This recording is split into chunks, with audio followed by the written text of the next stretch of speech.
bien, Gilles Bloch, président du Muséum national d'histoire naturelle.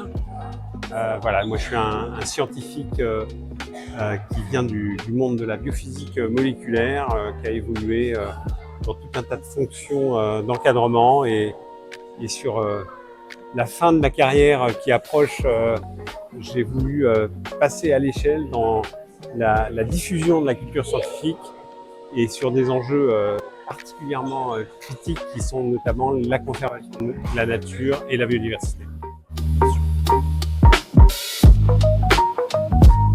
Alors il faut sensibiliser à la biodiversité à différents niveaux de public.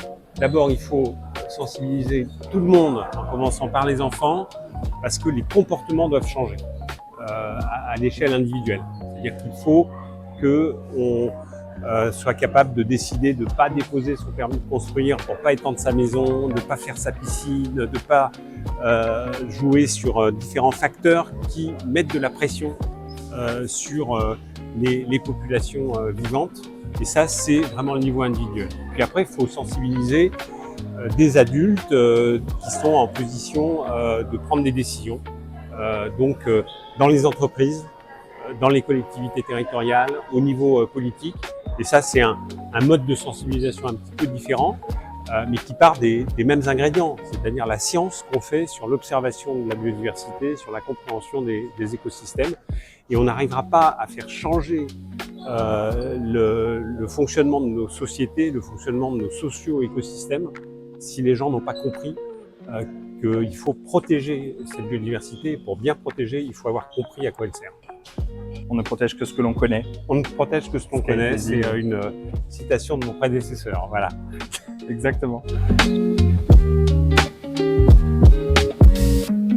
Alors, bon, le greenwashing, c'est un mot un petit peu valise, hein, on met plein de choses dedans. Mais l'important, c'est de se préoccuper de minimiser son impact sur la biodiversité pour notamment une entreprise. Et pas simplement faire de la communication sur quelques actions emblématiques que l'on fait. Et donc, nous, au muséum, on est en rapport avec de nombreuses universités qu'on accompagne avec des actions de sensibilisation vers leur état-major, vers leur personnel, pour que dans leur développement, dans leur chaîne de valeur, ils intègrent cette minimisation de l'impact des entreprises sur la biodiversité. Donc à partir du moment où elles font ça pour de vrai, et que dans le temps long, parce que ça prend du temps, on est capable de mesurer que cet impact a évolué favorablement, donc a diminué, on n'est plus dans le greenwashing.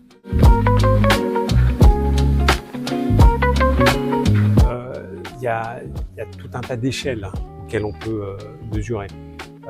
Sur des grandes échelles, et ça parle pour des grands acteurs. Là, bien sûr, on peut moyenner des populations d'espèces, on peut même mesurer des biomasses totales d'espèces vivantes. Et là, donc, des indicateurs très globaux. Quand on descend sur des plus petites échelles, c'est beaucoup plus compliqué. Des fois, tout simplement, on ne peut pas y arriver parce que les espèces, elles bougent, parce qu'elles fluctuent dans le temps. Et dans ce cas-là, plutôt que de mesurer le vivant directement, il faut peut-être simplement mesurer les actions qui sont réputées favorables à la biodiversité. Et ça, c'est tout un travail qui est en train d'être fait. Quitter la mesure locale qui parfois n'a pas de sens pour simplement qualifier les actions pour des agriculteurs, planter des haies, laisser des jachères, ne pas utiliser ou moins utiliser d'intrants chimiques. Ça, on sait que c'est des actions vertueuses qui suffisent à préserver la biodiversité. Voilà. Mais bon, il y a une vraie question d'échelle pertinente et on sait que la biodiversité, il y a des échelles où ça n'a plus beaucoup de sens, ou alors il faut observer sur un temps très très long, donc c'est parfois difficile. La biodive, à la différence du climat que vous citiez au début, on est sur le vivant, c'est-à-dire qu'on sait que le temps de régénération peut être très court. Le climat, on sait qu'aujourd'hui, tout le carbone qu'on a mis dans l'atmosphère, ça prendra des siècles à être recapté, dilué, etc.